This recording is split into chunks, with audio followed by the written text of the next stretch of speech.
अस्सलाम वालेकुम dear all friends, कैसे हैं आप सब लोग। उम्मीद करती हूँ बिल्कुल ठीक ठाक और खैरियत से होंगे।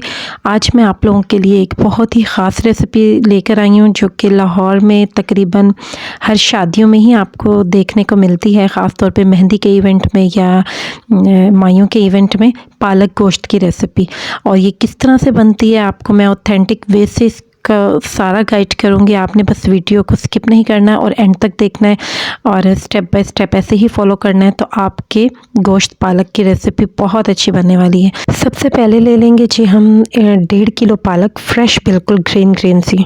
बिल्कुल इसको अच्छे से साफ़ कर लेना है, इसकी डंडियाँ उतार लेनी है और इसके जो पत्ते हैं इनको आपने कट कर लेना है और इसको वॉश कर लेना है अच्छे से। 2-3 दफ़ा इसे पानी में से निकालेंगे तो ये बिल्कुल साफ़ हो जाएगी। इसके अलावा हमने ले लिए 10 अदद हरी मिर्चें, और पालक और हरी मिर्चों को हम पहले अलग बॉयल कर लेंगे। ये देखिए, एक पतीली ले लिया हमने, वॉश की हुई पालक इसके बीच में डाल दी है और इसके बीच में ही हम इसी स्टेज पे हरी मिर्चें डाल लेंगे, ताकि जब हम पालक को पीसें तो हरी मिर्चें भी हमारी साथ ही पिस जाएँ। ये देखिए जी, और इसके बीच में हमने जो पानी ऐड करना है वो बिल्कुल समझें 1/4 कप, चाय वाला जो नॉर्मल कप होता है घर पे हम इस्तेमाल करते हैं, 1/4 कप आपने इसमें पानी ऐड करना है। वो भी सिर्फ इसलिए ऐड करना है कि जैसे फ़ौरन ही हम इसे चूल्हे पर रख देते हैं, इसका पानी निकलने में, पालक का अपना पानी निकलने में थोड़ा सा टाइम होता है, तो ये है कि पालक फ़ौरन नीचे लगना नहीं स्टार्ट होती। ये देखिए, हमने बीच में 1/4 कप पानी ऐड कर दिया, हरी मिर्चें डाल दी हैं, पालक डाल दिए और इसको हम कुक होने के लिए छोड़ देंगे। आपने इसको मीडियम फ्लेम पे रखना है, स्टार्ट में थोड़ी सी लो फ्लेम रखनी है ताकि इसका जो अपना पानी है वो भी निकलना स्टार्ट हो जाए। ये देखिए, तकरीबन मैंने इसे 5 मिनट के बाद इसका ढक्कन उठा के देखा है तो इसमें से काफ़ी पानी निकलना शुरू हो गया इसका अपना। आपने इसका पानी कर लेना ड्राई ताकि हम इसको अच्छे से पीस सकें। मैं ये जो पालक और हरी मिर्चें इनको सिल पर पीसूँगी, क्योंकि सिल पर जब हम इसको पीसते हैं तो इसकी जो खूबसूरती है वो अलग ही तरह की होती है। जब हम इसे ग्राइंडर में पीसते हैं तो वो और तरह का उसका लुक आता है। बस आपने जब हरी मिर्चें डालनी है तो उनकी डंडियाँ रिमूव कर देनी है और इसके अलावा इनका पानी ड्राई कर लेना है अच्छे से। ये देखिए, पालक का हम अच्छे से पानी ड्राई कर लेंगे। अब आ जाते हैं जी हम इसके मेन इंग्रेडिएंट्स की तरफ। ये बनाने जा रहे हैं हम बीफ में, और बीफ ले लिए हमने 1 केजी, और इसके अलावा स्पाइसेस में हम डालेंगे नमक जो कि है 1.5 टीस्पून, सूखा धनिया भी 1.5 टीस्पून, हल्दी 1/2 टीस्पून ले लिए हमने। इसके अलावा लाल पिसी हुई मिर्चें ले लिए हमने 1.5 टीस्पून, और हमारे पास एक बड़ी इलायची है और एक बादियान फूल है। दही ले लिया हमने तकरीबन 6 टेबल स्पून, और ये किस स्टेज पे जाएगा सब आपको गाइड करूँगी। टमाटरों का पेस्ट हमने ले लिया, 2 अदद बड़े साइज़ के टमाटर लिए, उनको हमने पेस्ट बना लिए। और इसके अलावा लहसुन अदरक का पेस्ट है हमारे पास 2 खाने के चम्मच, और गरम मसाला पिसा हुआ है हमारे पास 1 टीस्पून। और इसके अलावा जो इसके बीच में जाएगी वो है प्याज हमने ले लिए तकरीबन 2 अदद बड़े साइज़ के, और उसको चॉप कर लिया रफली। इसके अलावा 1 कप हमने लिया दूध। अच्छा, जो बीफ आप लेंगे वो उसमें थोड़ी सी हड्डी भी होनी चाहिए, क्योंकि उसका फ्लेवर बहुत मज़े का आता है। मैंने ले लिया है कुकर और उसको गर्म होने के लिए रख दिया है मीडियम फ्लेम पे, और उसके बीच में तकरीबन 1/2 कप मैंने घी डाल दिया है। पालक गोश्त में ज़रा रूटीन से थोड़ा सा ज़्यादा घी डालते हैं, या आप ऑयल जिसमें भी ये बना रहे हैं, तो मैंने थोड़ा सा घी ज़्यादा डाला है बीच में। और इसके बीच में जब ये गर्म हो जाए तो हम डाल देंगे प्याज और इसको कर लेंगे फ्राई। चम्मच हम साथ साथ चलाते रहेंगे और इसको मीडियम फ्लेम पे हम फ्राई कर लेंगे।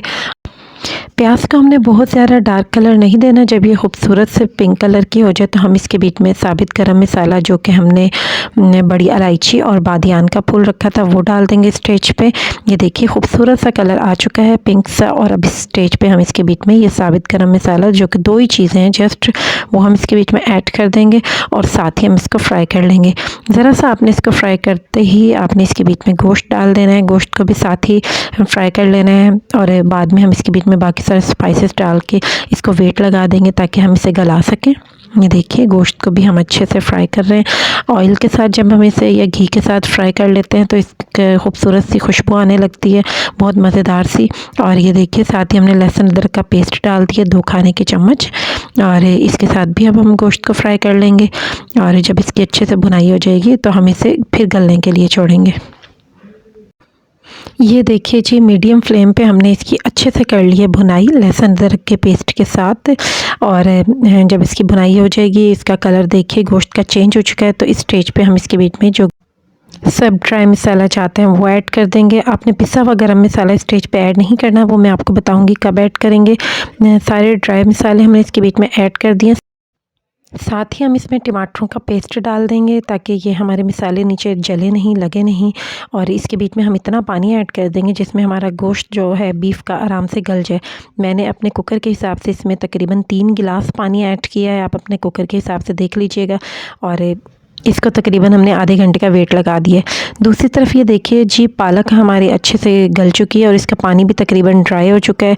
इसको अब हम सिल पे पीस लेंगे। सिल पे पीसने से जो इसके अंदर चिकनाहट आएगी ना, वो कभी भी ग्राइंडर में ये पीसने से नहीं आती। तो मैं भी यही प्रेफर करती हूँ कि मैं ऐसी चीज़ें सिल पर ही पीसूँ। तो अगर आपके घर में भी सिल है तो इसको पीसना बिल्कुल भी मुश्किल काम नहीं है। ये देखिए मैंने इसको सिल पर पीस लिया है। जस्ट 2 मिनट्स लगे हैं मुझे इसे सिल पे पीसने में ना। ये देखिए दूसरी तरफ कुकर में जो हमने गोश्त गलने के लिए रखा हुआ था उसको आधे घंटे के बाद हमने खोल कर देख लेना है। तकरीबन ये भुनाई की स्टेज पर आ चुका है और इस स्टेज पे हम इसके बीच में दही ऐड कर लेंगे। दही को आपने अच्छे से फेंट लेना है और जब आपने दही गोश्त में या किसी भी चीज़ में ऐड करना है तो बहुत ज़्यादा फ्लेम को हाई नहीं रखना, नहीं तो वो दही एकदम से फट जाता है। आपने मीडियम टू लो फ्लेम पे दही ऐड करके और उसके बाद इसको दही के साथ गोश्त को भून लेना है।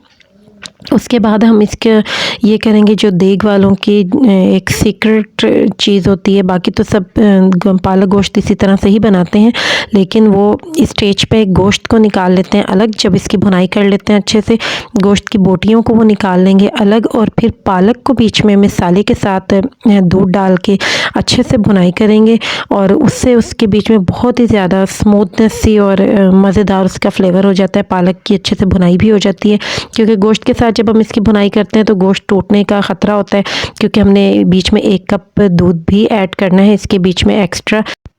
अच्छा, चाहे आप पालक को बीफ के साथ बनाएं या मटन के साथ बनाएं, ये सेम प्रोसीजर इसी तरह से ही आपने करना है। गोश्त को हमने सब अलग निकाल लिया और अब जो पालक है उसको हम मसाले के साथ भुनाई करते जाएंगे और साथ साथ हम इसके बीच में जो हमारे पास 1 कप दूध है वो थोड़ा थोड़ा करके बीच में डालते जाएंगे और इसकी आहिस्ता आहिस्ता भुनाई करते जाएंगे। सारा दूध आपने एक साथ नहीं डाल देना, थोड़ा थोड़ा करके आप दूध डालिए और साथ साथ इसकी भुनाई कीजिए।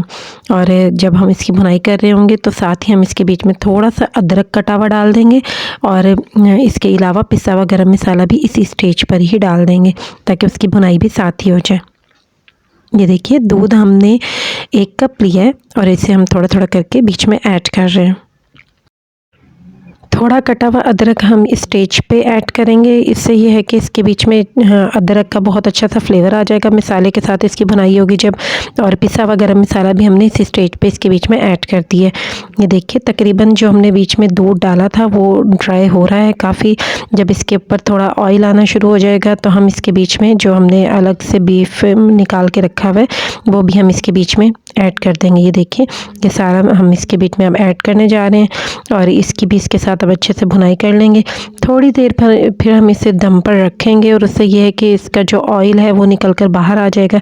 ये देखिए हमने इसकी पालक के साथ भी भुनाई कर ली और भुनाई करने के बाद हम इसे तकरीबन 5 to 6 मिनट के लिए बिल्कुल लो फ्लेम पर इसको रख देंगे। ये देखिए जी तकरीबन 6 मिनट हो चुके हैं और ये हमारे पालक गोश्त की फ़ाइनल लुक निकल कर आई है। बहुत ही मज़ेदार और टेस्टी बनता है। आप इसको इसी तरह से ही रेडी कीजिएगा। इसकी गार्निशिंग हमने कर ली है हरी मिर्चों से और इसके अलावा अदरक से। आप भी इसको इसी रेसिपी से ट्राई कीजिएगा, बहुत मज़े का बनता है। मैंने जब भी बनाया है घर पे बहुत पसंद किया जाता है। मैं उम्मीद करती हूँ आपको मेरी ये रेसिपी ज़रूर पसंद आएगी। रेसिपी पसंद आए तो मुझे कमेंट्स में अपना फ़ीडबैक ज़रूर दीजिएगा और मेरे चैनल को कर लीजिएगा सब्सक्राइब और बेल आइकॉन को प्रेस करना बिल्कुल मत भूलिएगा ताकि मेरी हर नई आने वाली वीडियो की नोटिफिकेशन सबसे पहले आपके पास आए। मिलते हैं किसी नेक्स्ट रेसिपी के साथ। अपना बहुत ख्याल रखिएगा। अल्लाह हाफ़िज़।